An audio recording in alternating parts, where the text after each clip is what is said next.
screen some of the upcoming events of the Armenian Studies program. And February and March are going to be particularly busy months with a lot of exciting and very different types of programs, I'm very happy to say. Tonight we'll be introducing our Kazan visiting professor, but on Saturday, February the 22nd, we're going to be holding the benefit concert for the Merhuis program in Armenia. That's going to take place in the concert hall on campus. I do have tickets available if you would like to see me about tickets today. The concert will feature the pianist Michael Krikorian. He's the son of Ben and Clarice Krikorian here in Fresno. And he will be accompanied by a trio, a cellist and also a violinist from Los Angeles. And then also at that concert will be three vocalists. One of them is Lauren Movsesian, and the other two are Colette Compton and Clarice Compton. Actually, it turns out that Colette and Clarice are my first cousins. Their mother is a first cousin, but there's three generations of singers in their family. And they are basically coming to help us raise funds for this wonderful program that we have in Armenia that helps young women that are disadvantaged by providing them a home, safe and secure home, and also provides them with education and preparation for life in Armenia after they turn 18. So if you can, please join us for that concert. And then on Friday, February the 28th, as part of the keyboard concert series, we have the Young Armenian Talent Series, and a pianist named Nara Avedisyan is coming. She lives now on the East Coast, originally from Armenia, and she will be performing in the concert hall at 7:30 p.m. on Friday, February the 28th. Then on Saturday, February the 29th, we have a new event that's taking place. It's new because the Armenian Studies program was given a grant by the California Humanities Program to study Armenian American music of the San Joaquin Valley. And the whole purpose behind this is to collect information, documentation, photos, anything we have dealing with Armenian American bands from the early part of the 20th century all the way up until today. So if any of you are interested in learning more about it, you can contact myself or call the Armenian Studies program, and we'll put you in charge with Melina Laporta, who is the one that's going to be heading that program up. What we're going to be doing is having people come, and then we're going to be scanning their material, and then we're going to organize it so that someday we have an online way of looking at Armenian American music. Now, joining us that day will be a familiar face for many of you. Dr. Yektan Turkyilmaz is coming from Berlin, Germany, to work for 2 weeks on our record collection.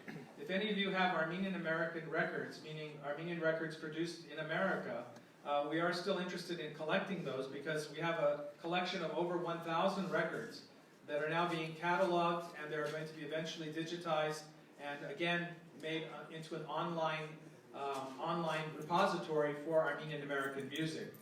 That afternoon, Richard Hagopian will be also interviewed by Yektan Turkyilmaz at 3 o'clock, 3:30 on that same day, and they're also going to be performing Richard, but also Yektan will be engaging him in a conversation about Armenian American music. That's on Saturday, February the 29th. And then coming back up into March, you can see some of the other events. We'll have our second lecture by our Kazan visiting professor, and then we have two outstanding scholars, Dr. Huri Berberian, who has written an award-winning book about roving revolutionaries, where she ties in the Armenians into three major revolutions of the early 20th century: the Russian, the Persian, and the Ottoman Turkish revolutions. She's an outstanding speaker. She is the head of the Armenian Studies program at the University of California at Irvine. And then Ambassador Armen Bayburtian will be coming on Sunday, March the 29th. But I'm not going to go through all of them because we have so many events coming up, so many really wonderful events coming up that, again, if you'd like to know about our events and are not getting information, please see me. I can put you on our email list or also put you on a mailing list to receive information. Well, thank you for joining us this evening. Our special guest is our 16th Kazan visiting professor in Armenian Studies. Some of you may remember our first Kazan visiting professor was Dr. Richard Hovanesyan, and he joined us for a semester back in 2000.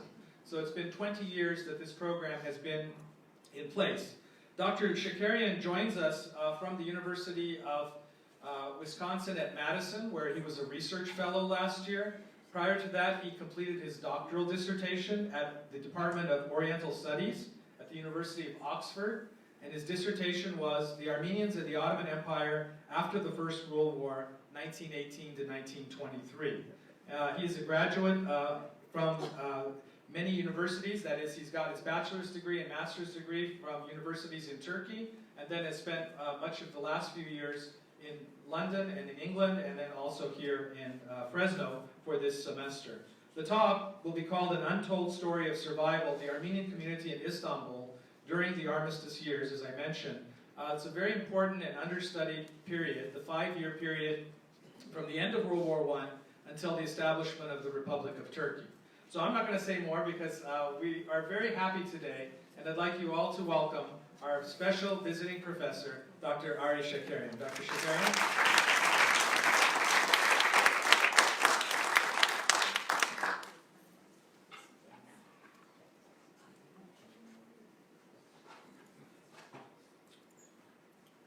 So, first of all, I want to thank Professor Barlo Devlegudicyan and Professor Sergio Laporta for giving me this opportunity to present my research here at Fresno State. I am honored and thrilled to be appointed as the Kazan visiting professor, and thank you very much for coming tonight, and thank you all for supporting the Armenian Studies Department, for your continuous support. This support makes us to present our latest research to you, so thank you very much. First of all, I want to highlight that this lecture will be about the Armistice years in the Ottoman Empire from 1918 to 1923. However, it is clear that events happened during the First World War, the Armenian Genocide, directly affected the Armistice years, directly affected the political and social life of Armenian survivors. So, in 1914, when the First World War erupted in the Ottoman Empire, the Armenian Patriarchate in Istanbul called the Armenians, the Armenian men, to join to the Ottoman military. So many Armenian men, they fought on the battleground for the victory of the Ottoman Empire. However, as we all know, for example, Enver Pasha, who was one of the leaders of the CUP regime, CUP government, Enver Pasha, and he was also war minister at that time, he openly thanked the Armenians, the Ottoman Armenians, for their support to the Ottoman cause, for the Ottoman victory. However, the same government, the same CUP government, about 1 month later, they ordered the deportation of the Armenians from all over the Ottoman Empire to the Syrian deserts. During the wartime, through the spring and summer of 1915, in all areas of Ottoman state, including cities far from conflict zones, the Ottoman government, they orchestrated the deportation. Convoys of civilians, including men and elderly and children, were marched hundreds of miles without food, shelter, or proper clothing. The Armenian men were conscripted into the Ottoman army, and they were worked in the labor battalions. While the Ottoman government claimed that the Armenians were being deported from areas of conflict zones, we all know that Armenians living in, for example, in Thrace, far from the conflict zone, perhaps 1,000 miles away from the Russian border, they were also deported. And during the Armenian Genocide, more than half of the entire Armenian population was annihilated. After the Armistice of Mudros was signed in 1918, the Armenian community was still suffering from the collective trauma experienced. So I will start with the sources that I use in this study, the sources that I benefit from while doing this research. As you can see, I included Armenian newspapers in my research. I also included newspapers that published in Istanbul. For example, Jamanak and Vercinur were the two most popular Armenian newspapers at that time, and they had no political affiliation. They were not affiliated with ARF, the Armenian Revolutionary Federation, or Rıncax. However, I also included in this study, for example, Jagadamart. It was the organ of the ARF. And also, I included newspapers from Izmir, Smyrna, newspapers that were published in Izmir, such as Arevelian Mamul, Taşin, Koyamak, and Horizon. These newspapers were all published in the Ottoman Empire, in Istanbul, Izmir, and also Adana in Cilicia during the Armistice years. So, as you can see, some of them had Ramgavar affiliations, some of them had liberal affiliations, and some of them, were some of them neutral, some of them they supported the ideas of the Armenian Revolutionary Federation. And this is the list of Ottoman Turkish newspapers that I used in this study. As you can see, I included newspapers that were supporting the movement of Mustafa Kemal, the Turkish national movement. For example, İleri Vakit and Yeni Gün Dailies, they were supporting the movement of Mustafa Kemal during the Armistice years. They were published in Istanbul, and I also included newspapers that were opposing the Turkish national movement, such as Istanbul, Alemdar, and Peyam Sabah newspapers. They were strongly opposing the movement of Mustafa Kemal during these years.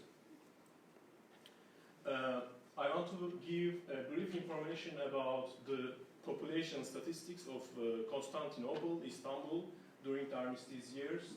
As you can see, there were about 560,000 Muslims in Istanbul during that time, about 384,000 Greeks, about 118,000 Armenians, and 44,000 Jews. As you can see, perhaps half of the population was Muslim, and the other half was indeed non-Muslims, Christian minorities such as Armenians, Greeks, and also Jews. So I want to continue my presentation by highlighting an important turning point at the end of the First World War. Then I will move on elaborating on the Armistice period, which began in October 1918. During the first months of 1918, the Ottoman Turkish intellectuals published articles promoting the idea of Ottomanism. So, what Ottomanism meant for the Ottoman Turkish intellectuals, actually during the Abdülhamit regime in the 19th century, Abdülhamit used this idea of Ottomanism to unite all the Muslims in the Ottoman Empire under one flag, regardless of their ethnic origin, but only for Muslims. So Ottomanism meant idea of Islamism for Abdülhamit regime. However, after 1908 Ottoman revolution, the CUP government used this idea of Ottomanism as a unifying force, as a unifying idea to unite all the Muslims and non-Muslim citizens under one flag, regardless of their ethnicity or regardless of their religion. So, during the first months of 1918, the Ottoman intellectuals, they again started this idea of Ottomanism, because during the First World War, the CUP regime, they swept under the carpet this idea of Ottomanism, because they pursued a Turkish nationalist policy, as we all know. But however, during the first months of 1918, they again turned this idea of Ottomanism, this idea of brotherhood between the nations, between Muslims and non-Muslims. Why they did this? Because they saw that the Ottoman Empire was indeed losing the war at the beginning of 1918.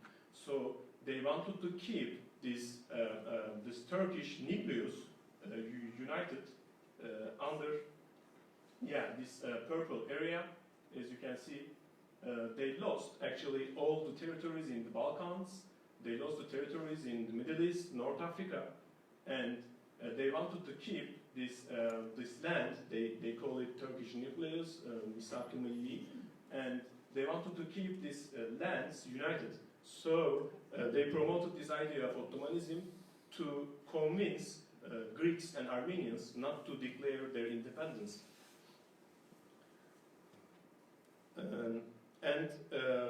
The Turkish intellectuals published articles in the newspapers at the beginning of 1918 promoting this idea of Ottomanism and this idea of friendship between Armenians, between Turks and Greeks. For example, I want to give this example. Vakit Daily, it was one of the most popular dailies in Istanbul during the Armistice years. They published in Istanbul, and they published an article and in which they advocated and they recognized the Republic of Armenia that was established in May 1918. So the Ottoman government actually was the first state recognizing the Republic of Armenia in May 1918. So why did they recognize the Armenian state? Because it was established outside of Anatolia, because it was established outside of Turkish lands, Turkish nucleus. So that's why the first thing, the Ottoman intellectuals and the Ottoman state, they recognized the Armenian state in May 1918. And the Vakit Daily wrote this, I quote, "There's an Armenian nation that, if its needs for independence is not satisfied, will not stop causing havoc and will not abstain from doing anything. The main target of this anger will be us. The only way to free the Armenian nation from such an irresponsible situation is to make them landlords. If they become landlords, they will start political riots and engage in trade and agriculture." So that's why they recognized the Armenian Republic established in the Caucasus. So in response to these sentiments that published in the Ottoman Turkish newspapers, what Armenian community did during that time, of course, there was still, the Ottoman Empire was still in war at the beginning of 1918, and the defeat of the Ottoman Empire was not certain. So what Armenian dailies did, they also agreed this idea of Ottomanism. They also wanted to promote this idea of Ottomanism. For example, Vercinlur, again one of the most popular dailies of Istanbul Armenians, Constantinople Armenians, published at that time. Vercinlur wrote this: "We enthusiastically shake the brotherly hand that they extend to us. Being the children of the same country, the Turk and Armenian are forever equal and together. Both would live happy. We greet with gladness this brotherly cordial expression." So, of course, the Ottoman Empire was still in war, and it was not certain the defeat of the Ottoman Empire. So, while the discussion continued in the newspapers, in the Armenian and Turkish newspapers, in the capital, in the political field, the Ottoman Empire was essentially surrounded when the Bulgarians asked for separate ceasefire agreement. Bulgaria was very important for the Ottoman Empire because the Ottomans, the CUP government, they took all these arms and ammunitions from Berlin, from Germany, and they transported these guns and ammunitions and material support through Bulgaria. So Bulgaria was very important for the Ottoman Empire. And Talat Pasha, one of the leaders of the CUP government, he went to Berlin to discuss with German and Austrian authorities, and while he was returning to Istanbul from Berlin through Bulgaria, he saw that actually the Bulgarians were asking a separate ceasefire agreement, and he was shocked because Bulgaria was very important for Ottoman Empire, and he mumbled a Turkish phrase, "Şimdi boku yedik," we are in deep shit right now. So, because Talat Pasha, he knew that Bulgaria was very important for the Ottomans, and he also knew that the Allied powers, the Entente, British, France, and Russia, they urged the CUP regime not to commit the Armenian genocide, this crime, and they also called this crime against humanity and civilization, as you may know. And also there was an opposition movement within the Ottoman Empire against the CUP during the First World War. Many Turkish intellectuals, some of them also opposed the policies of the CUP government. So Talat Pasha, he was shocked and he was concerned that Bulgarians asked a separate ceasefire agreement. On the other hand, the Ottoman economy, we should also talk about the Ottoman economy, was on the brink of collapse. The Ottoman public debt in 1914, for example, was approximately 171 million Turkish liras, but by 1918 it had increased threefold. Food shortages led to famine, not in the provinces, but also in Istanbul, in the capital of the Ottoman Empire. In 1918, prices rose 25-fold. It was an enormous increase in the inflation. You could buy bread at the beginning of the First World War for just 1 Turkish lira, but by 1918 it was 25 Turkish lira. So there was an extreme increase in inflation. Under these circumstances, the CUP government, Talat, Enver and Cemal, they resigned, and a new Ottoman government established, and they signed the armistice, the famous Armistice of Mudros. They signed the defeat of the Ottoman Empire. So what happened after the signing of Armistice of Mudros in October 1918? The tone of Armenian and Turkish dailies suddenly changed because they saw that the Ottoman Empire signed its defeat. The Armenians regarded the fall of the government as a bright light appearing at the end of the tunnel, whereas dissenting public opinions started to emerge among Ottoman Turks, and a wave of strong criticism of the CUP government began to be voiced. On the very first day of signing the Armistice of Mudros, the elation was evident in the Armenian community.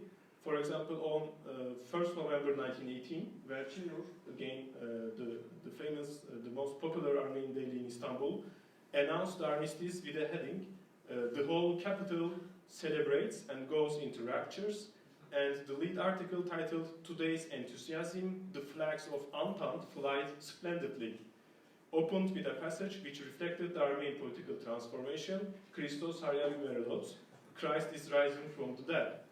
So it's noteworthy here to point out that, as we have discussed at the beginning of this lecture, a few months before signing of Armistice of Mudros, Vercinur was calling all Armenians to support this idea of brotherhood and friendship about just 3-4 months before. The flags of Greece, Italy, France, Britain, even Russia were flying on the streets of Istanbul after the signing of Armistice of Mudros. Even the flags of the Armenian Republic, it was flying on the streets of Istanbul, and Christians, non-Muslims, were greeting each other, Christos Haryari Merelos, Christ is rising from the dead. According to an Armenian correspondent, for example, the streets were full of people crying with joy, celebrating the defeat of the Ottoman Empire. The armistice, of course, opened a new stage in the history of Ottoman Armenians. It was clear. The publications of Armenian press reflected a reaction from the Armenian community in which had been suppressed during the wartime.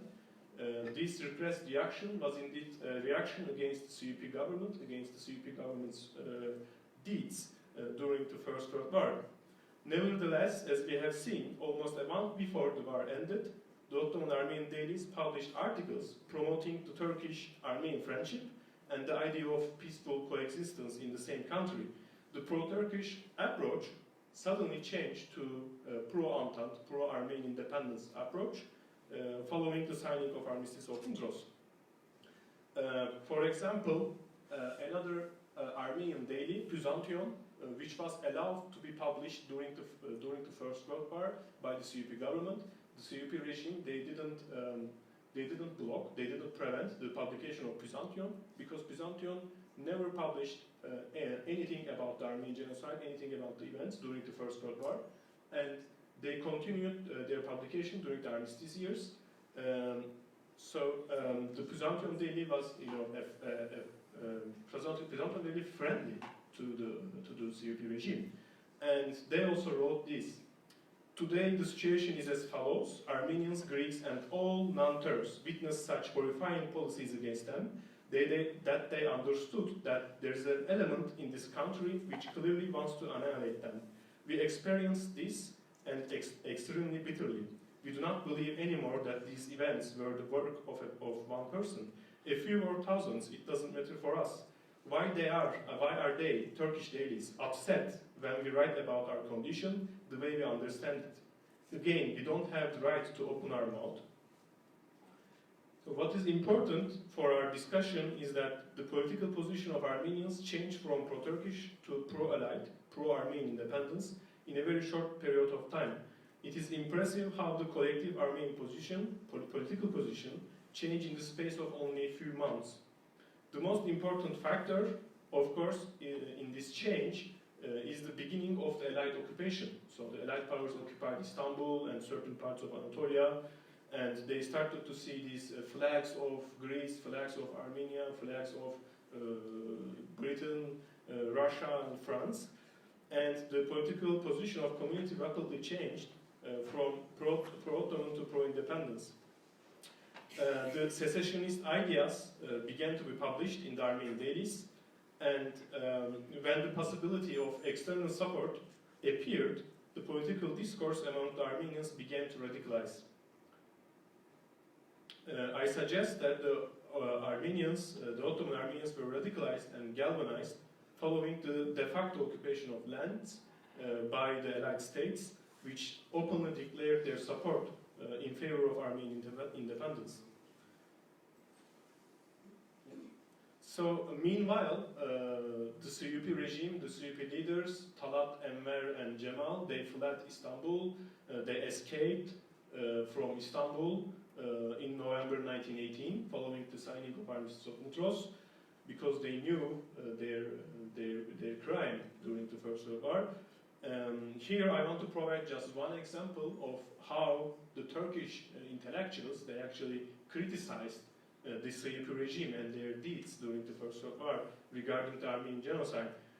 For example, Halide Edip, a famous Turkish intellectual who also supported the Turkish national movement during the Armistice years, she wrote, quote, to ingratiate the Turkishness, so to say, we carried out a campaign to annihilate the Christian population, particularly the Armenians, by medieval methods.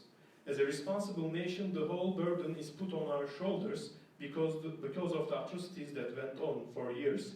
Now these have been dark and hopeless days for our nation, and the worst thing that saddens us is that America and Britain see us as a state that killed her own innocent population, including their children, and oppressed them. Halide Edip, a famous Turkish intellectual, she wrote this in Vakit Daily, one of the most popular Turkish newspapers in Istanbul, in October 1918, following the signing of Armistice of Mudros. So Woodrow Wilson, the 28th President of the United States, formulated the 14 points, a document that outlined the peace terms of the United States for the resolution of the First World War. The points were based on the principle of self-determination of the national minorities who were oppressed by the empires and undemocratic states. Soon the Wilson principles became a very important important concern for Turks, also Greeks and Armenians. For example, Turks in December 1918, they directly established this Wilson Prensipleri Cemiyeti, Society for Wilson Principles.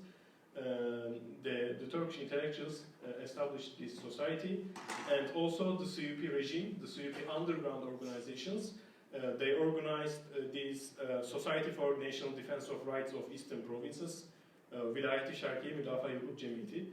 They wanted to protect the rights of Muslims living in the Armenian highland, Armenian provinces, Eastern Anatolia.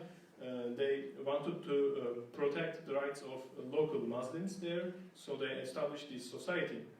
So what Armenians did after the announcement of Wilson Principles, the Armenian newspapers published the maps of United Armenia, and including Vercinur, Jamanak, all other neutral and non-partisan dailies, not only dailies that affiliated with the ARF or Hınçaks.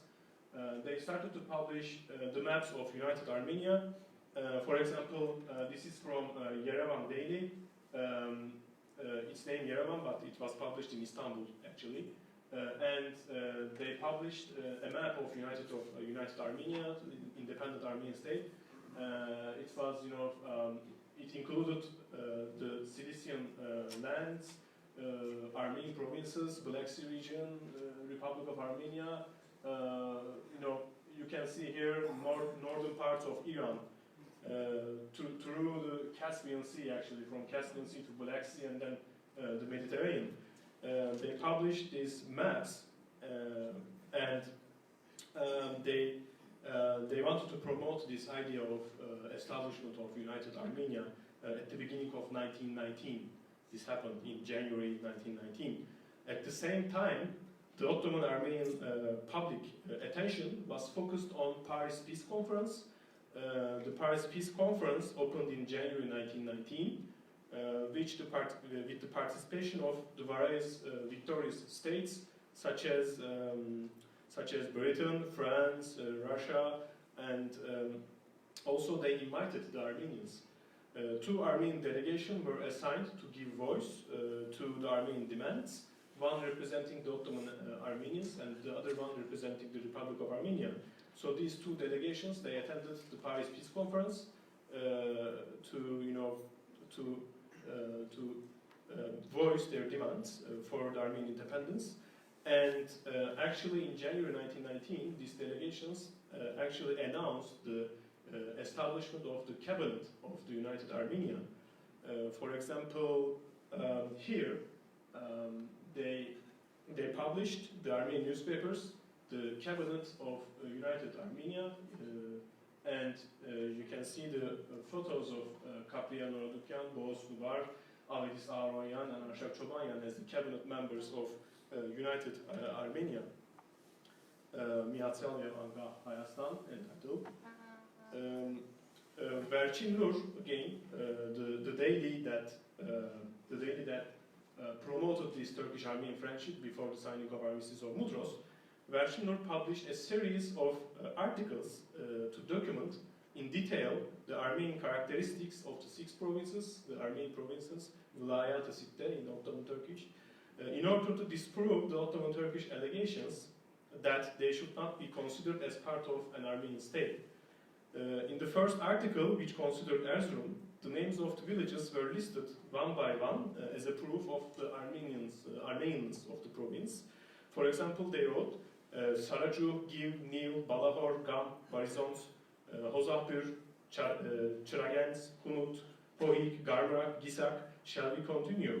Fill your ears with these native Armenian names, till the core of your ears, and then try to prove in vain that Erzurum is not Armenian. Changing the name doesn't change the spirit, the clay, and the rocks. So they directed this to the Ottoman Turkish public opinion and Ottoman Turkish dailies. It is relevant to our conceptual discussion here that the Armenian dailies, be they liberal or nationalist, reflected the enthusiasm and mobilization of the Armenian community. The pro-independence position of the Armenian community increased significantly when the Allied state signaled their support. As it has been argued in the ethnic bargaining scholarship in the political science literature, there is a strong possibility that when there is an external support, the minority groups they increase their demands for independence. So the ethnic bargaining theory compromises two crucial components. One, external support, in this case the Allied powers, and the radicalization of the group, radicalization of the Armenians. And we can see the radicalization of the Armenians. They publish these maps of United of Armenia, and they support this idea of independence. There are some indicatives that we can see this political transformation, this political change. The increasing support of the Armenian community to Boğaz Nubar represents a crucial point for our framework. Boğaz Nubar was a highly respected community leader and an activist who devoted himself to the establishment of the United Armenian State during the Armistice years. The increasing support for Boğaz Nubar received from the various strata of the Armenian community, including intellectuals, community leaders, and common folk with no political affiliation, is indicative of the gradual radicalization of the political position of community and their support for the idea of independence. The Armenians not only expressed their support to Boğaz Nubar, but they even celebrated a day in honor of Boğaz Nubar. January 9th was celebrated as the Feast of Boğaz Nubar to show their gratitude and respect to the leader of the nation seeking independence for the United Armenia. For example, they published articles, tens of articles in the newspapers, Armenian newspapers, in honor of Boğaz Nubar. For example, Norgyak Daily published this in January 1919 in Istanbul. It is the feast of the Armenian George Washington today. Come, let us make a toast for him. Come, our Greek brothers, yet another cup with you. It is the feast of Armenian Venizelos today. So Venizelos, the prime minister of Greece during that time. And they likened the Boğaz Nubar to George Washington and Venizelos. Secondly, the second indicative is the support of Armenians in the Ottoman Empire to the Republic of Armenia. The Armenian dailies, they organized a donation campaign to raise funds for the Armenian Republic in the Caucasus to be used to assist for Armenian refugees with the secondary aim of establishing fraternity between the two branches of the Armenian nation. For example, the Armenian community in Izmir, in Smyrna, they organized a donation campaign to send aid to the Republic, Armenian Republic in the Caucasus. Indeed, the prospect of famine was grave in the Republic of Armenia during that time. According to reports, there were more than 500,000 Armenian refugees, Ottoman Armenian refugees in the Republic of Armenia, living in poverty and danger of famine. Even in the capital, in Yerevan, approximately 150 people died each day from hunger and typhus. And in the second largest city, in Gyumri, the rate was 100 people per day. In total, 1,000 people died from hunger, from typhus, within the borders of Republic of Armenia. 1,000 people per day. So the Armenians in Istanbul, Armenians in Anatolia, in the Ottoman Empire, they organized these donation campaigns to send aid to the Armenian Republic. Also Georgia and Azerbaijan, they closed their borders, so sending aid was very difficult during that time. The third indicative of the political change of Armenians during that time is the celebrations of Vartanant's feast. For example, I will give an example from Afyon, a very small town on the western Anatolia. It's a very small town. For example, in February 1919, more than 800 native Armenians from Afyon, they gathered at the hall of Armenian school to celebrate this Vartanant's feast, and the British military officers were present at the gathering.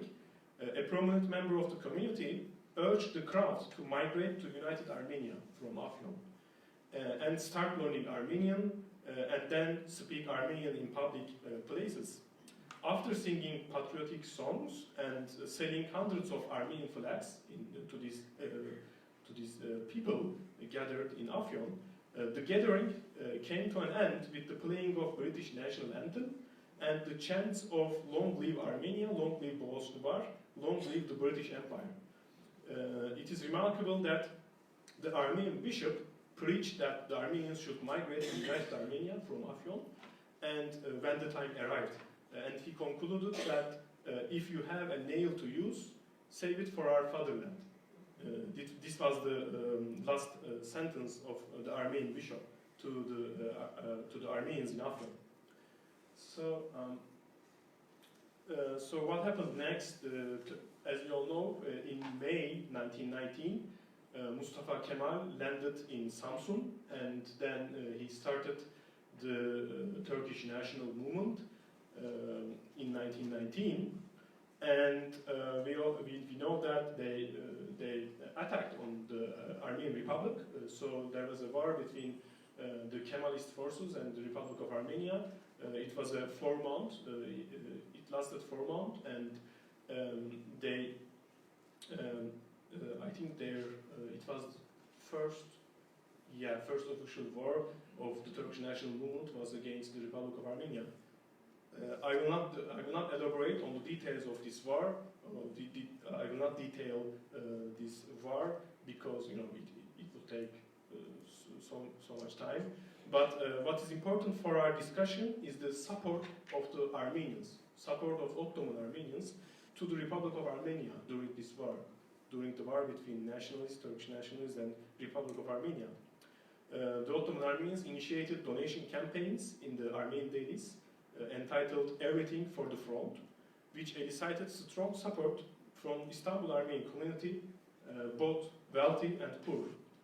Vercinur, again, our daily that promoted Turkish-Armenian friendship before the signing of Armistice of Mudros, they initiated a donation campaign under the slogan of "Each man for one daily wage."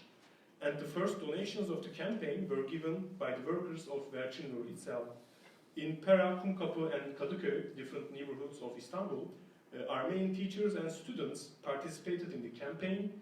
The Armenian Patriarch Zaven, he also donated huge amount of money for this donation campaign. Interestingly, Armenian orphans, they also joined the donation campaigns. For instance, in Bezazyan School in Bakırköy district of Istanbul, the Armenian orphans asked the director to donate the whole value of 1 month's food to the Armenian military, choosing to eat only dry bread. The director refused on the grounds that they should eat properly for their health and donated a significant amount to the military on behalf of the Armenian orphans. A few days later, the Armenian orphans, they collected the cheese that they were given for breakfast. And one of the orphans attempted to sell this cheese in the Bakırköy shops in order to donate income to the Armenian military during this war, during this Turkish-Armenian war. The director donated a second amount to convince the orphans that they had made ample donation already. Similarly, the director of Armenian School, in his letter sent to Vercinur, stated that all of the students refused to eat fruit and demanded from their families to donate the value of this fruit to the Armenian state. Some of them even went days without eating anything. Not only in Istanbul, not only in the capital of the Ottoman Empire, I want to give an example from Biga, a small town in Çanakkale, a remote part of Anatolia. On 8 November, the Armenians of Biga, a small town in Çanakkale, they organized a fundraising campaign for the Armenian military, collecting 500 Ottoman liras. The committee of donation campaign highlighted that the Armenians in Biga felt that they had not sufficiently paid their debts for the fatherland. With the fundraising, they hoped to able to fulfill their duties. Also, Armenian orphans in Biga, they also donated a huge amount of their food for the Armenian military. Maybe we know the story. The Turkish national movement, they defeated the Republic of Armenia. They occupied Kars, Gümrü, and they forced the Republic of Armenia to sign a ceasefire agreement. For example, after the Kemalist victory, Armenians in Bursa, again a town, a city in western Anatolia, they declared a state of mourning on 14 November.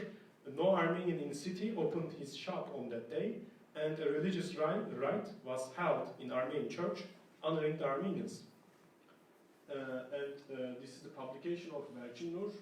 You can see it says Getsa Hayastanan Otunu, and says Park Hayrenik Hamar Gırbomnerun, Glory to Those Who Fight for the Fatherland, in May 1920. I will not elaborate on the details of French occupation in the Cilicia region. As you may know the story, the French government anticipated that it would face difficulties in collecting its loans from the Ottoman Empire. At the beginning of war, French capital investments constituted 60% of total capital investments within the Ottoman Empire, whereas German and British capital investments were 25 and 14% respectively.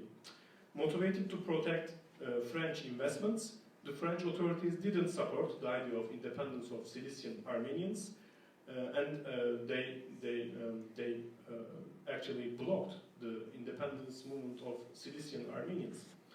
The French agents, they aggressively collected the weapons of the Armenians and hindered the development of Armenian self-defense activities. In recognizing Mustafa Kemal's movement as the most powerful political development in Anatolia, the French authorities adopted their policy to find more common ground with the Turkish national movement. It was a first blow to the Armenian community, the retreat from Marash. So the French authorities, they left Marash just in one night, without getting know the Armenian community in Marash. They left the town, they evacuated Marash to the Turkish national movement, Turkish national troops, however, a lot of Armenians, Armenian community in Marash, they wanted to follow the French forces because they were afraid that there would be a second, massacre committed by the Turkish national movement. So they were afraid. They wanted to follow the French forces when they evacuated the town, but the French forces, they didn't allow Armenians to follow them, and many Armenians died on the road while evacuating Marash. Only 1,500 survived out of 10,000 people, with the rest perishing on the road. In his memoir, Nishan Saatchian mentions that during the retreat, some Algerian soldiers, French soldiers of Algerian origin, they actually shot at the Armenian civilians to block them following. The retreat was made during severe snowstorm, and hundreds of Armenians who couldn't find the necessary warm clothing for journey, they died. Gaspar Menak described the retreat scene in his memoir. Soon after, people began to fall, gradually in large numbers, and start to be buried under the snow, impossible to proceed. A few surviving horses try to plow the way, and a few thousand people follow these animals through their footprints. The snow falls cruelly, our fingers start to blacken. At each step, someone falls into the snow, silently and mystically. The second blow from the French forces, the French authorities, was in Hachin. Hachin Armenians, they asked for help from the French forces, French authorities in Adana, in the center of Cilicia. However, the French forces refused. They refused to help the Armenians in Hachin. Armenians in Hachin, they fought against Turkish national troops. However, they lost this small battle, and many of them perished during the clashes. On December 1920, it was reported that out of 10,000 Armenians who were in Hachin, approximately only 200 survived and managed to arrive in Adana. And the French authorities, they refused to help. The Armenians, what they did, on 4 August 1920, they declared an independent state in the Cilicia region, together with other Christians, Greeks, and Assyrians. They declared an independent government, independent state in Cilicia. However, the French authorities again blocked this movement, and they agreed with Mustafa Kemal to evacuate the region. And the French forces, they evacuated the Cilicia region, and As we know this story, Armenians followed the French forces, and they also evacuated the region. By the way, Turkish National Movement, Mustafa Kemal, they guaranteed that guaranteed the life of Armenians. They gave this promise, but the Armenians decided to immigrate. So Dikran Küperyan, an Armenian lawyer, highlighted the reasons why the Armenian community in Cilicia chose to migrate from the region. Had it not been for the so-called defender Francis ban, the Christian population of Cilicia would have already won their case. Yes, remaining in Cilicia was an evil, but leaving it was the lesser evil. If we had stayed there, no matter what, our safety would be temporary, and most probably we would all have lost our lives. But by leaving, we stay alive. Even though poor and miserable, we are still full of hope that one day we will return to our lands. As we all know, the Cilician Armenians, they didn't have a chance to return to their native lands. So after these victories of Turkish national movement against the French, against the Republic of Armenia, and against the Greeks in Western Anatolia, there was a conference, Lausanne Conference, opened in November 1922 with the participation of British, French, Italian, and Turkish representatives. Again a blow from the Untold Allied powers. They didn't allow Armenian politicians to participate in this conference. They blocked the movement of Armenians. However, the Armenian community representing the Ottoman Armenians at Lausanne, they went to Lausanne with the committee, and they proposed the establishment of an Armenian national home, a very tiny state for the Western Armenians. They proposed this to establish in Hatay region, very small place, and secondly in Kars, Ardahan, and Iğdır, very close to the Republic of Armenia. However, of course, the Allied powers refused, and also the Turkish nationalists, they also refused the establishment of Armenian national home. So what about Armenians living in Istanbul and Anatolia? What they did? Because a lot of Armenians, Cilician Armenians, they left. Armenians living in Western Anatolia, in Izmir, Smyrna, they also evacuated. They were also evacuated from Anatolia. But Armenians in Istanbul and some parts of Anatolia, they stayed. Some of them, these Armenian survivors. So they established this Turkish Armenian Ascent Association, Türk-Ermeni Teali Cemiyeti, they call it. Was established by a group of Armenians in Istanbul with the aim of re-establishing friendship between the two nations. And they, for example, this is the tea event reception of this association. You can see the Turkish flags and the portrait of Mustafa Kemal at the back. And during this reception, Harutyun Mostichyan, the president of the Civil Council, one of the leaders of the Armenian community, took the floor and delivered a speech. And this is his speech, a passage from his speech. Turks and Armenians were two nations like flesh and nail, but unfortunately some agonizing events created coldness between them. All Armenians wish to help that coldness evaporate, and we hope that Turks also wish the same, because they are our big brothers. However, the efforts of this association alone are not enough. The press should also bring its contribution too. Long live Turkey, long live the noble Turkish nation, long live the fatherland, long live the blood brothers of this fatherland. How we understand these proclamations, these statements of Mostichyan, Harutyun Mostichyan, it marked the turning point in the political position of the Turkish Armenians. Two primary factors were responsible for this collective change. First, after the disappointments of the Allied powers, during the Turkish-Armenian War in Caucasus and the French occupation in Cilicia, the Armenians living in Istanbul and certain parts of Anatolia began to think that there was no advantage in taking pro-Entente position, but they would find only pain, economic breakdown, and political turmoil in which many more Armenians could lose their lives. Therefore, the sole viable solution appeared to be becoming friends with the Turks and expressing their loyalty to the Turkish nation. The second reason was economic interest, because many Armenians living in Istanbul, they were not deported during the wartime and were able to keep their businesses open through the Armistice years. So the bulk of Armenian businessmen, they were aware that the Armenian refugees living in the Greece, Syria, Armenia, and other countries did not live in prosperity, so they decided in self-interest not to disturb the peace. These two reasons motivated the remaining Armenian population in Istanbul and Anatolia to join the activities of this Turkish Armenian Ascent Association.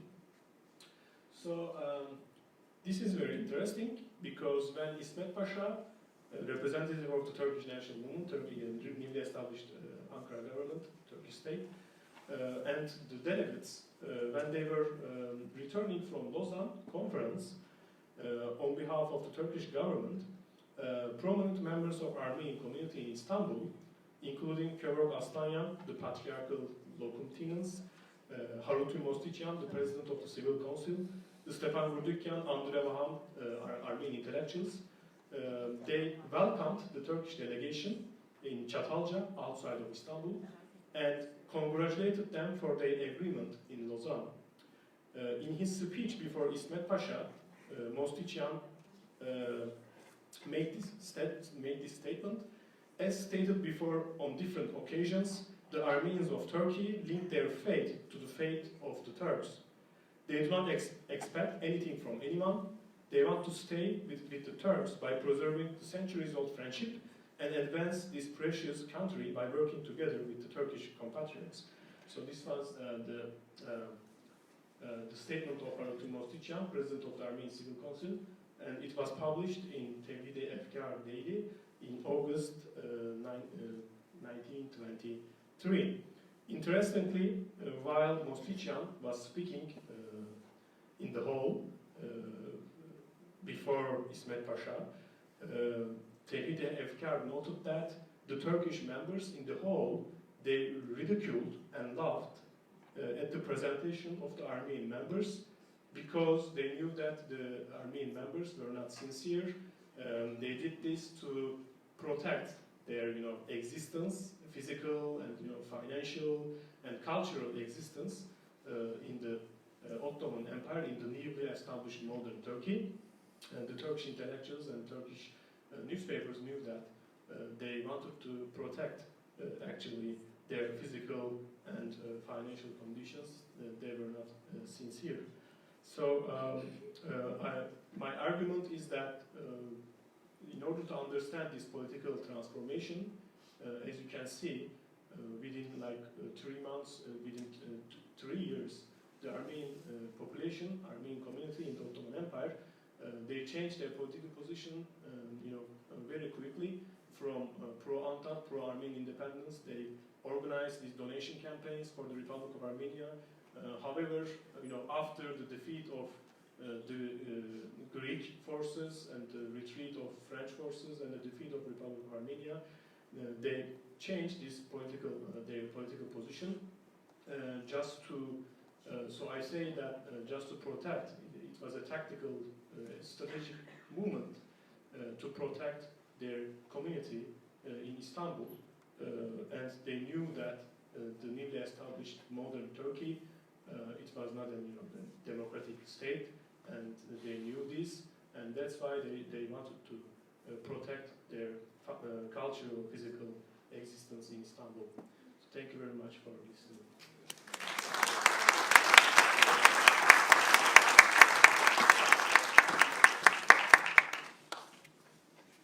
So we can open it up for questions. So if you just raise your hand, if you have some questions on this very interesting topic of the 5-year period of the Armistice, Professor will answer some questions. So in the center here and then over here. Go ahead. Yeah. We learn many events that happen with the Armenians.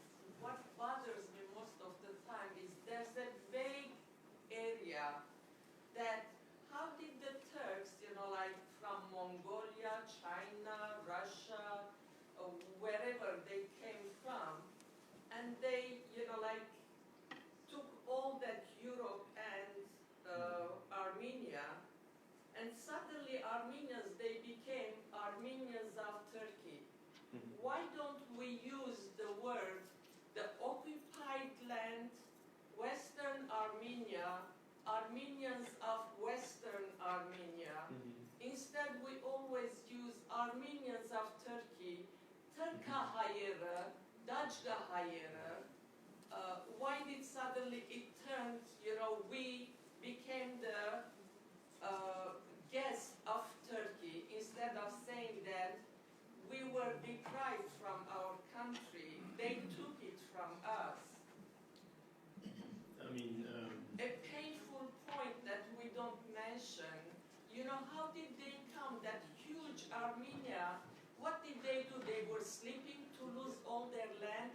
become the Armenians of Turkey?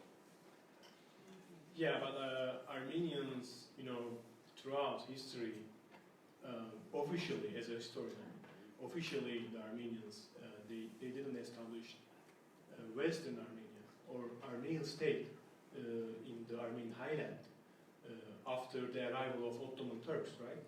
During, you know, the Ottoman Empire, officially, I mean, we say like Armendayastan, you know, Pakistan, Mesayastan, but they didn't officially establish this state on the Armenian highland, on the Armenian provinces. That's why I use, you know, I say Ottoman Armenians or Turkish Armenians. I don't have any, you know, while I'm using this term, I don't have any political, you know, political affiliation or political motivation. As a historian, I just say Armenians of Ottoman Empire because they lived in the Ottoman Empire for like more than 5-6 centuries.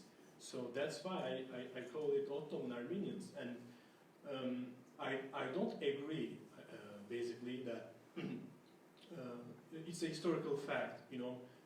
Armenian genocide is a historical fact, and it's a fact that Armenians didn't establish an Armenian state, independent, big Armenian state, great Armenian state on the lands of Armenian highland, in the Armenian provinces.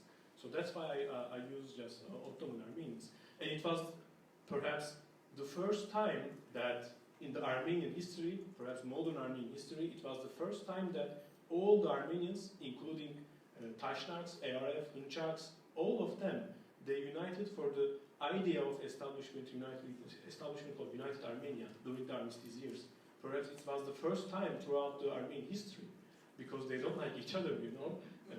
ARF, Tashnaks, Hınçaks, and for the first time during Armistice... Excuse me, we're going out of my, you know, question. Yeah, okay.